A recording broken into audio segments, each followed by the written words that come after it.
Students, आज जो बेटा आपकी वर्कशीट है वो है गति का तीसरा नियम, बल तथा गति के नियम में गति का तीसरा नियम। तो ज्ञान पूछता है जिज्ञासा दीदी,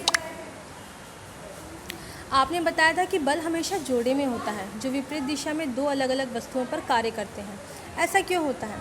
ज्ञान दीदी बताती हैं, ज्ञान सच तो यह है कि बल हमेशा जोड़े में होता है और एक दूसरे के विपरीत कार्य करता है और तीसरे नियम पर आधारित है। गति के तीसरे नियम पर आधारित है कि नियम के अनुसार जब एक वस्तु दूसरे वस्तु पर बल लगाती है तो दूसरी वस्तु भी पहली वस्तु पर वापस बल लगाती है। यह दोनों विरोधी बल मात्रा में बराबर पर विपरीत दिशा में होते हैं। पहले बल को क्रिया और दूसरे बल को प्रतिक्रिया कहते हैं। ठीक है, जैसे फुटबॉल को किक मारने के लिए हम किक क्रिया बल लगाते हैं तो फुटबॉल दूर चली जाती है, लेकिन फुटबॉल भी हमारे पैर पर प्रतिक्रिया बल लगाती है जिससे हमारे पाँव में चोट या दर्द महसूस होता है। हमेशा ध्यान रखिए, हमेशा जब आप चलते हैं या कुछ भी करते हैं, जब भी आप किसी चीज़ पे बल लगाते हैं तो वो वस्तु भी आप पर प्रतिक्रिया करती है। आप जो कर रहे हैं वो क्रिया है और जो उसके रिजल्ट में जो अपोजिट डायरेक्शन से फोर्स लग रही है वो प्रतिक्रिया है। ठीक है,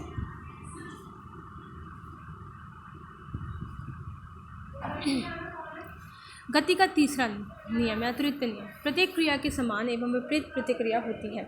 यह दो विभिन्न वस्तुओं पर कार्य करती है। एक स्प्रिंग तुला ए को दूसरे स्प्रिंग तुला बी के चित्र के अनुसार फंसाकर ए के ऊपरी हिस्से को किसी दीवार या किसी स्टैंड पर लगा दें। इन्हें धरती के समांतर रखते हुए स्प्रिंग तुला बी को हाथ से खींचें। हम पाते हैं कि दोनों में बल का माप बराबर परंतु विपरीत है। यहाँ जितना क्रिया बल ए बी पर लगाता है उतना ही प्रतिक्रिया बल बी ए पर लगाता है। ठीक है,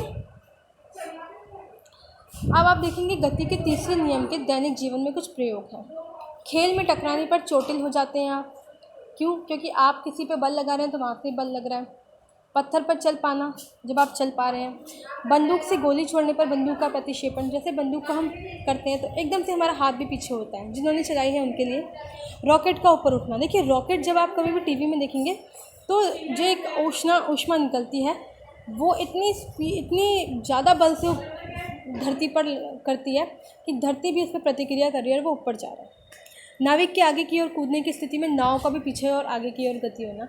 जब कोई नाविक नाव से एकदम से छलांग मारता है तो नाव भी एकदम से पीछे हो जाती है। जितनी तेज़ वो छलांग मारेगा उतनी तेज़ नाव पीछे हो जाएगी। ट्रैम्पोलिन के खेल में कूदने पर वापस उछलना। गेंद को दीवार पर मारने पर परावर्तित होना। ठीक है, ये सब इसके प्रयोग हैं आज। और कंप्लीट करिए वर्कशीट और फिर फ़ोटो खींच के भेजेंगे सारे बच्चे।